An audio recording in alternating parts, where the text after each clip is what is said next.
Hi hello నమస్తే welcome to Bigg Boss 9 reviews.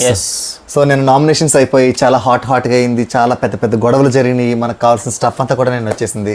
So ఈ రోజు ఏం జరుగుతుందా అని చాలా ఈగర్గా వెయిట్ చేస్తే స్టార్టింగ్లో కొంచెం ల్యాగ్ అనిపించినా కానీ తర్వాత మనకు కావాల్సిన కంటెంట్ అయితే దొరికేసింది.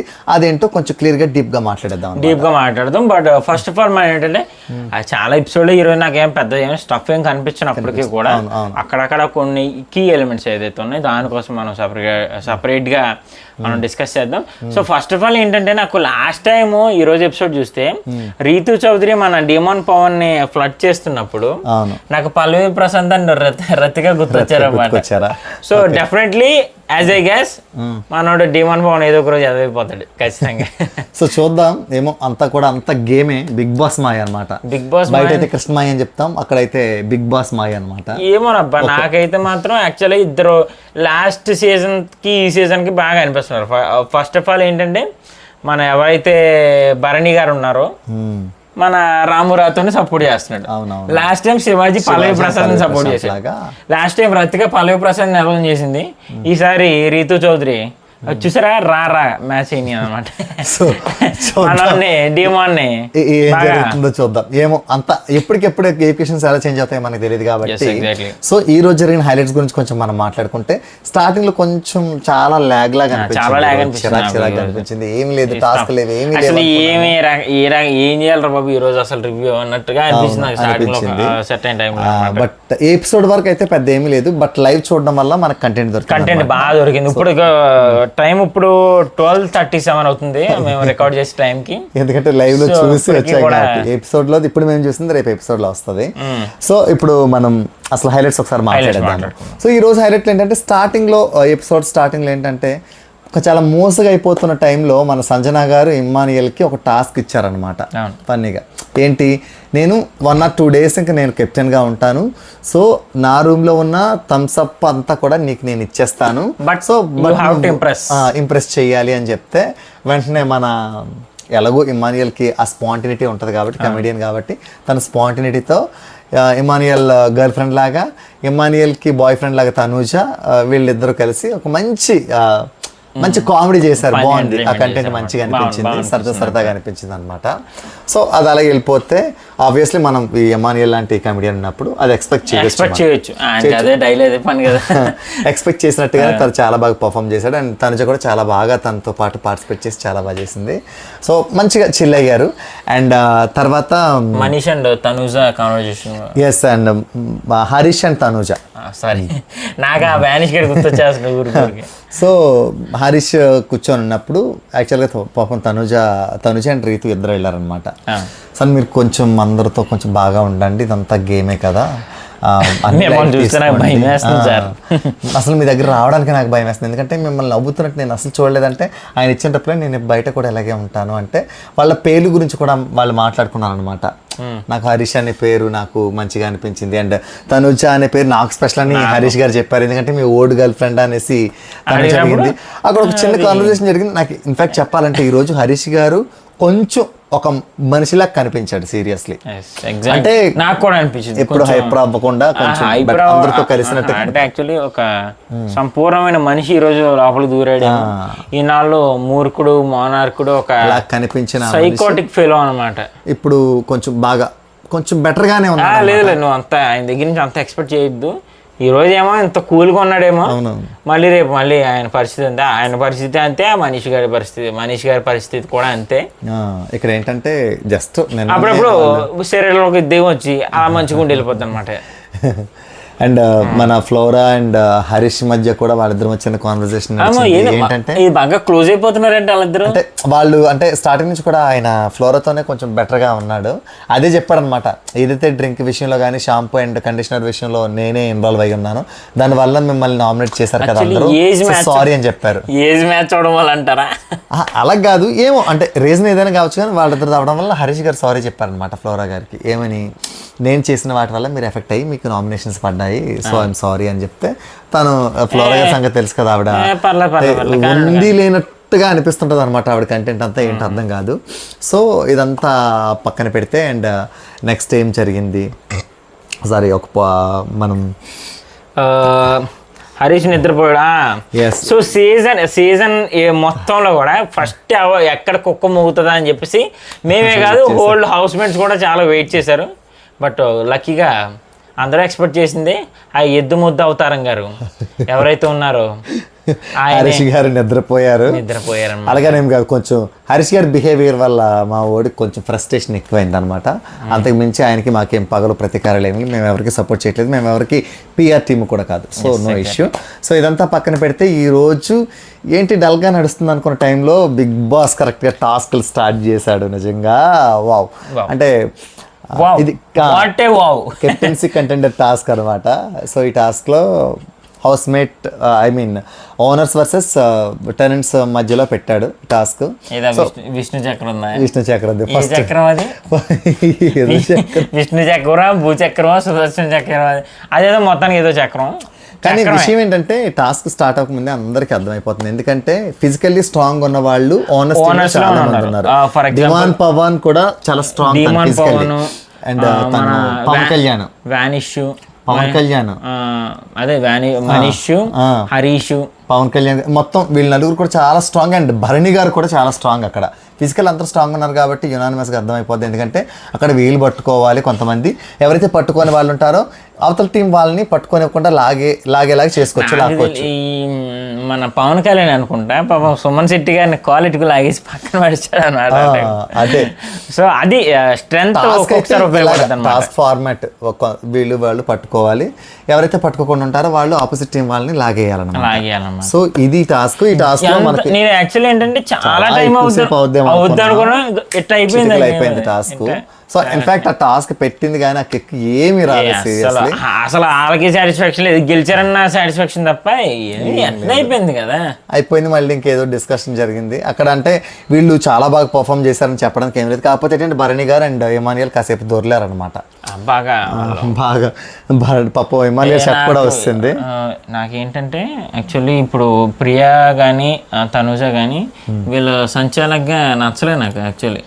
అంటే స్టార్టింగ్ ఎత్తుకోవడం కానీ అవుట్ ఏం అవుట్ నాకు అసలు ఎందుకు అవుట్ అన్నారంటే వాళ్ళు లాస్ట్ టైం మనీష్ కెప్టెన్గా ఫెయిల్ అవ్వడం ఏమంటారు సంచాలకుగా ఫెయిల్ అవ్వడం వల్ల వీళ్ళు భయపడ్డారనమాట. సంచాలకుగా మేము ఫెయిల్ అవ్వకూడదు కాబట్టి కొంచెం ఫోకస్డ్గా ఉండాలి, కొంచెం క్లియర్గా క్లారిటీతో ఉండాలని ట్రై చేశారు. ఇక్కడ విషయం ఏంటంటే అక్కడ మన ఎవరైతే వీళ్ళు ఉన్నారో వీళ్ళు కానీ వాళ్ళు కానీ సంచాలకు కానీ ఎవరు ప్రూవ్ చేసుకోవడానికి ఆ టాస్క్ టైమే లేదు, జస్ట్ చిటికలు అయిపోయింది. So no issue. ఇందులో ఎవరో బెస్ట్ పర్ఫార్మర్ అని లేదు, వర్స్ట్ పర్ఫార్మర్ అని కూడా లేదు. టైం ఉండేది. ఇప్పుడు సంచాలకు టైం ఇస్తే ఇప్పుడు యాక్చువల్లీ బిగ్ బాస్ అక్కడ రూల్స్ ఏం పెట్టలేదు. ఓకేనా, రూల్స్ పెట్టినప్పుడు ఇమీడియట్ గా ఫ్రాక్షన్ ఆఫ్ సెకండ్స్ లో అవుట్ అని ఎలా డిక్లేర్ చేస్తారు? వాళ్ళు ముందే చెప్పారు కదా, వాళ్ళు రూల్స్ పెట్టేశారు. వీళ్ళు ఒక్కసారి వదిలేస్తే ఇంకా వదిలేసినట్టు, కిందకి వదిలేస్తే, లేదంటే చెయ్యి మార్చుకోవడానికి కూడా ఎక్కువ టైం తీసుకుని సరే పోయినట్టే అని చెప్పేస్తారు. ఒకసారి వదిలేస్తే ఇంకా అవుట్ అయిపోతారు. అవును, లాగడానికి వచ్చిన వాళ్ళు కూడా అవుట్ అనేసారు. ఇదంతా ఫిజికల్ ఫైట్. సో ఇంకా మనం చెప్పడానికి ఇప్పుడు యాజ్ ఆఫ్ నౌ ఏంటంటే నువ్వు చెప్పేది ఒక పాయింట్ లో కరెక్టే. ఇప్పుడు ఓనర్సే 80% లో గెలుస్తారు, ఫిజికల్ గా స్ట్రాంగ్ ఉన్నారు కాబట్టి. బట్ సంచాలక్స్ ఎవరైతే ఉన్నారో కొంచెం ఎక్కువసేపు ఆడిస్తే బాగుందని నా ఒపీనియన్, నా పర్సనల్ ఒపీనియన్. అదే సంచాలక్ ఆడించాలన్నా సరే వీళ్ళు ఆగరు కదా, మీకు అర్థమైంది. అంటే ఇప్పుడు నాకు భరణి గారు ఇమాన్యుయల్ గారు ఎలా కొట్టుకున్నారో రిమైనింగ్ వాళ్ళు కూడా 2-3 అలా కొట్టుకుంటే బాగుందని నా సైకోటిక్ ఆనందం అన్నమాట. మ్యాన్ పవర్ అంత ఎక్కువ లేదు కొట్టుకోవడానికి, ఉన్న వాళ్ళిద్దరు దొరిలేసరి మిగతా వాళ్ళు ఏదో కాసేపు గీసుకున్నారు, అయిపోయింది. ఇంకా టాస్క్ లో పెద్ద పర్ఫామ్ చేయడానికి ఏం లేదు, అదొక తుప్పాస్ టాస్క్, దాని గురించి వదిలేద్దాం. సో తర్వాత నెక్స్ట్ టాస్క్ లోకి వచ్చినప్పుడు మాత్రం అందరూ కూర్చున్నారు, డిస్కస్ చేసుకున్న తర్వాత నెక్స్ట్ ఇంకో టాస్క్, ఇది ఎపిసోడ్ లో లేదు మనకి లైవ్ లో వచ్చింది, లైవ్ లో చూసింది చెప్తున్నాను అనమాట. సో నెక్స్ట్ ఇంకో టాస్క్ పెట్టాడు, ఆ టాస్క్ అయితే హైలైట్. దానికంటే ముందు ఒక చిన్న డ్రామా నడిచింది అనమాట. ఇది బిగ్ బాస్ రూల్స్ పాటించట్లేదు, అందరినీ నుంచోబెట్టి బిగ్ బాస్ కొంచెం అందరినీ బాగా ఉతికాడు అనమాట సైలెంట్గా. మంచి వార్నింగ్ ఇచ్చాడు, ఎలా అంటే ఎవరు రూల్స్ పాటించట్లేదు అండ్ కొంతమంది తెలుగు షో అని మర్చిపోయి తెలుగు వచ్చి కూడా ఇంగ్లీష్లో మాట్లాడుతున్నారు, ఇది కరెక్ట్ కాదు. తెలుగు రాని వాళ్ళే ఎక్కువ మాట్లాడడానికి ఫ్లోరా షైని ఆవిడ తెలుగులో మాట్లాడడానికి పాపం చాలా ట్రై చేస్తుంది. ఫ్లోరా షైని తప్ప అక్కడ ఉన్న వాళ్ళందరికీ తెలుగు చాలా బాగా వచ్చు. ఈవెన్ సంజనా గారు కూడా తెలుగు చాలా బాగా మాట్లాడతారు, ఆవిడకి తెలుగు బాగా వచ్చు. బట్ ఇదంతా చూసి బిగ్ బాస్ అయితే ఒక స్వీట్ వార్నింగ్ ఇచ్చేసాడు. వీళ్ళందరూ కూడా చాలాసేపు నుంచోబెట్టి చూసే మాకు ఉన్న వాళ్ళకి కూడా పేషెన్స్ వచ్చేలాగా నుంచోబెట్టి మాకు లైవ్ చూసి చిరాకు వచ్చింది. బోర్ కొట్టింది. టాస్క్ వాళ్ళకి కాదు మనకి పెట్టినట్టుగా ఫీల్ అయ్యాం మనం. ఈలోపు 3 మెట్రోలు వెళ్ళిపోయినాయి పక్క నుంచి, ఆ సెట్ పక్క నుంచి. సో ఆ టైంలో టాస్క్ అయితే ఇచ్చాడు. ఈ టాస్క్ అయితే నిజంగా ఎక్స్ట్రీమ్లీ హైలైట్ టాస్క్ అనమాట. సీరియస్లీ బిగ్ బాస్ అన్ని సీజన్స్ లో కూడా నాకు బాగా నచ్చిన టాస్క్. అసలు యాక్చువల్లీ ఏం జరిగిందంటే, సో దీన్ని స్పాయిలర్ అనుకోవచ్చు, ఇంకేమైనా అనుకోవచ్చు. జనరల్గా ఏంటంటే మీకు రూల్స్ ఎక్స్ప్లెయిన్ చేద్దాం ఫస్ట్ ఆడియన్స్ కి. సో నువ్వే చేసేలే. ఇక్కడ ఏమీ లేదు. బిగ్ బాస్ ఇచ్చిన టాస్క్ ఏంటంటే నమ్మకానికి సంబంధించి అనమాట. ఇద్దరు ఒక దగ్గర టాస్క్ ఆడరు. ఓనర్స్ ఒక దగ్గర ఆడతారు, వీళ్ళు ఒక దగ్గర ఆడతారు. వీళ్ళిద్దరు కమ్యూనికేట్ అవ్వడానికి ఒక ఫోన్ ఇస్తారు. ఇది మన దగ్గర ఉన్న థీమ్ అండ్ ప్రాపర్టీ. బట్ ఏంటంటే అక్కడ ప్రాపర్టీలు ఏంటంటే ఒకళ్ళు నమ్మే ఉంటే మోసపోతారు. Trust is a trap. ఇలాంటి అనేది గెలుచుకునేది ఇచ్చారన్నమాట. అవన్నీ చూస్తే ఏంటి ఇలాగ ఇదంతా రాశారనుకుంటా. అర్థం కాదు స్టార్టింగ్ లో. టాస్క్ స్టార్ట్ అయినప్పుడు మాత్రం వచ్చిన కిక్ మామూలుగా లేదు. నాకు జనరల్ గా అర్థం కాలేదు ఫస్ట్. రెండోసారి మళ్ళీ మన వాళ్ళు డౌట్ అడుగుతలోకి మళ్ళీ చెప్పాడు Bigg Boss. Even house mates కూడా చాలా మందికి టాస్క్ ఫస్ట్ టైం అర్థం కాలేదు. అందుకే మళ్ళీ క్లియర్ గా వాళ్ళు పంపించారు అనమాట టాస్క్ చెప్పారు కూడా. సో ఇక్కడ టాస్క్ ఏంటంటే ఇద్దరు ఒక రూమ్ లో ఒక దగ్గర ఒకరున్నారు, ఒక దగ్గర వీళ్ళు ఉన్నారు. వీళ్ళిద్దరు కమ్యూనికేట్ అవ్వడానికి ఫోన్ ఉందన్నమాట. సో బజర్ మోగ్గానే వాళ్ళకి 30 minutes టైం ఉంటుంది. ఈ 30 minutes లో ఎవరు బజర్ కొట్టినా సరే, ఫర్ సపోజ్ ఇద్దరు బజర్ కొట్టేస్తే ఇద్దరికి చెరో 1 hour పెరిగిపోతుంది టైం బేస్డ్ టాస్క్. ఇద్దరు కొట్టకపోతే గనక ఇద్దరికి ఒక 1 hour ఒకరికి 1 hour ఒకరికి తగ్గుతుంది. సో యాక్చువల్ గా స్టార్టింగ్ నుంచి చెప్పడం మర్చిపోయాను. కెప్టెన్సీ టాస్క్ మెయిన్ థీమ్ ఏంటంటే టైం. వాళ్ళకి ఇద్దరికి టైం ఇచ్చారు. ఓనర్స్ కేమో 8 hours, టెనెంట్స్ కేమో 10 hours. 10-12 hours. 10-12 hours. Okay sorry. ఓనర్స్కి ఏమో 10 hours, టెనెంట్స్కి ఏమో 12 hours ఇచ్చారు. సో ఆ టైమింగ్ తగ్గించుకోండి. టైం ఎలా తగ్గుతుంది అంటే వీళ్ళు ఇచ్చిన టాస్క్లో విన్ అయిన వాళ్ళకి టైం తగ్గిపోతుంటుంది అనమాట. సో ఇది ఫస్ట్ టైం వాళ్ళు ఫస్ట్ ఆ చక్రం టాస్క్ ఏదైతే ఉందో అందులో విన్ అయ్యి ఆల్రెడీ ఓనర్స్కి 2 hours టైం తగ్గిపోయింది. సో మిగతా టైం దగ్గర ప్రెసెంట్ ఇప్పుడున్న టాస్క్ ఏ టాస్క్ వీళ్ళకి అక్కడ 4 hours ఉంటే అప్పుడు ఓనర్స్ కి 4 hours, 2 hours ఇక్కడ 4 hours గ్యాప్ వస్తుంది గెలవడం వల్ల. అదే అంటున్నా నేను. ఓనర్స్ కి 4 hours టైం గ్యాప్ ఉంటే టెనెంట్స్ కి మాత్రం 7 hours ఉంది. అదే యాక్చువల్లీ ఏంటి, ఇప్పుడు నొక్కితే ఒక ప్రాబ్లం, నొక్కకపోతే ఒక ప్రాబ్లం. ఇప్పుడు చెప్పలేదు, పూర్తిగా చెప్పలేదు వాళ్ళకి క్లియర్ గా. ఏంటంటే ఇక్కడ ఇద్దరు చెరో రూమ్ లో ఉన్నారు కదా, చెరో వైపు ఆడుతున్నారు. ఇద్దరు ఒకరినొకరు చూసుకోవడానికి లేదు, మాట్లాడుకోవడానికి మాత్రం ఫోన్ ఉంది. ఇక్కడ బిగ్ బాస్ పెట్టిన టాస్క్ ఏంటంటే ఇద్దరు బజర్ నొక్కితే ఇద్దరికి చెరో 1 hour టైం పెరిగిపోతుంది. ఇద్దరు నొక్కకపోతే ఇద్దరికి చెరో 1 hour తగ్గుతుంది. లేదు ఒకరు బజర్ నొక్కి ఇంకొకరు కానీ బజర్ నొక్కలేదు అనుకో, బజర్ నొక్కిన వాళ్ళకి కంప్లీట్ గా టైం 0 అయిపోతుంది. వాళ్ళ కెప్టెన్సీ టాస్క్ నామినేట్ అవుతారు, వాళ్ళు ఇంకా వాళ్ళు విన్ అయిపోతారు. సో ఇది టాస్క్. ఇది మెంటల్ గా చాలా చాలా టెన్షన్ పడే టాస్క్. ఒకరినొకరు నమ్మించుకోవడానికి అసలు ఈ టాస్క్ ఇచ్చిన కిక్కు మామూలుగా లేదు నిజంగా. యాక్చువల్లీ మేము ఫస్ట్ ఆఫ్ ఆల్ లైవ్ చూసేటప్పుడే మాకు ఫస్ట్ ఈ శ్రీజ వాళ్ళని ఒక్కడే నేను చూసాను. బట్ ఏంటి లాస్ట్ వరకు కూడా ఇప్పుడు ఎమాన్యువల్ రీతు చౌదరి వాళ్ళ టీం నేను ఒక్కడం చూడలేదు. నాకు వీళ్ళు ఏమైనా ట్రాప్ లో పడిపోతున్నారో పాపం ఎమాన్యువల్ వాళ్ళు అని చెప్పేసి చిన్న పాపం లాస్ట్ వరకు భయం వేసింది. బట్ లాస్ట్ లో క్లారిటీ ఇచ్చారు. సో ఇద్దరు కూడా విత్ ఇన్ 10 seconds లోనే ఇద్దరు బజర్ నొక్కేసారు. టైం స్టార్ట్ అవ్వగానే ఇద్దరు బజర్ నొక్కేసారు అనమాట. వాళ్ళు నొక్కేసారు, వీళ్ళు నొక్కేసారు. ఇద్దరు చేసుకున్న ఆలోచన ఏంటంటే మనం బజర్ నొక్కలేదని బిల్డప్ ఇచ్చుకుంటూ మాట్లాడుకోవాలి, కమ్యూనికేట్ అయ్యి ఎదుటి వాళ్ళు బజర్ నొక్కకుండా మనం మ్యానిపులేట్ చేయాలని ఇద్దరు ట్రై చేశారు. ఇద్దరు టీం అటువైపు టీం నుంచి ఇటువైపు టీం నుంచి చాలా బాగా పర్ఫామ్ చేశారు సీరియస్లీ. బట్ ఒక్కొక్క విషయం ఏంటంటే భరణి గారు ఈ విషయంలో ఇప్పుడు కొంతమందికి నచ్చవచ్చు, కొంతమంది నచ్చకపోవచ్చు. నా పర్స్పెక్టివ్ లో బాణి గారు అయితే నాకు నచ్చారు. జనరల్ ఏంటంటే ఇప్పుడు యాక్చువల్లీ చూసే పర్స్పెక్టివ్ బట్టి ఉంటది. తనుజ ఇప్పుడు భరణి గారు సపోర్ట్ చేయకపోవడం వల్ల టీం ఓడిపోతుంది, అది కరెక్టే. బట్ ఏంటంటే తనుజ గారి దగ్గర ట్రస్ట్ గెయిన్ చేశాడు. తనుజ పాయింట్ ఆఫ్ వ్యూలో నాకు ఆయన నచ్చాడు. బట్ ఏంటంటే ఆయన ఇప్పుడు ఇంకొక విషయం ఏంటంటే లైవ్ చూసాను కాబట్టి చెప్తున్నా, వినబడి కూడా కావాలని మాట్లాడలేదు ఆయన. భరణి గారు అసలు చాలా సైలెంట్ గా అది తెలియకుండా ఏదో ఒక హింట్. ఆయన అసలు ఫోన్ దగ్గర రావడానికి చాలా టైం తీసుకున్నారు. అదే పెద్ద హింట్. వాళ్ళకి ప్రెజెన్స్ తీసుకోలేదు ఈ రోజు. అసలు ఏ టాస్క్ ఎక్కడ మాట్లాడలేదు పెద్దగా, అసలు ఫోన్ లో కూడా మాట్లాడలేదు. ఇక్కడ ఏదో ఆయన అంటే ఆల్రెడీ ఓనర్స్ ఎవరైతే ఉన్నారో వీళ్ళందరూ కూడాను భరణి గారిని నామినేషన్ టైంలో టార్గెట్ చేయడం వల్ల ఆయన ఏమైనా ఒకవేళ లో అయ్యాడా లేదంటే కావాలని ఇలా చేస్తున్నాడా అనేది తెలియదు. అది ఫర్దర్ గా చూస్తే మనకు అర్థమవుతుంది. సో అదర్ దన్ దట్ ఇక్కడ ఏంటంటే ప్రతి ఒక్కరు కూడా చాలా చాలా బాగా పర్ఫామ్ చేశారు. భరణి గారు ఇందాక మనం చెప్పుకున్నట్టు థీమ్ ఫాలో అయ్యాడు కానీ టీమ్ ఫాలో అవ్వలేదు. It's okay, no problem. ఆయన ప్లే అయింది. మరి దాని రిజల్ట్స్ ఎలా ఉంటాయి అనేది ఫర్దర్ ఎపిసోడ్ లో తెలుస్తుంది. ఫర్దర్ గా దీని మీద నామినేట్ చేసే అవకాశాలు ఉన్నాయంటే లేకపోలేదు, చేసే అవకాశాలు ఉన్నాయి. అసలు మన శ్రీజ అసలు తక్కువది కాదు, ప్రియ తక్కువది కాదు. ఖచ్చితంగా మిగతా వాళ్ళు చేస్తే చేయకపోవచ్చేమో కానీ ప్రియ కానీ శ్రీజ కానీ ఖచ్చితంగా స్టాండ్ తీసుకుని భరణి గారు ఏదో టైంలో నొక్కుతారనమాట.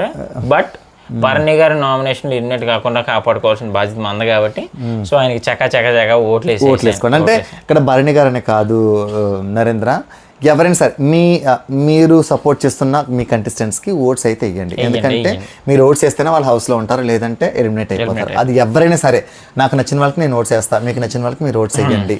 ఎందుకంటే సరేలే వేరే వాళ్ళు వేస్తారని మీరు కానీ ఏ మాత్రం నెగ్లెక్ట్ చేసినా సరే లాస్ట్ టైం సృష్టి వర్మ ప్లేస్లో మీరు సపోర్ట్ చేసే కంటెస్టెంట్ ఉంటారనమాట.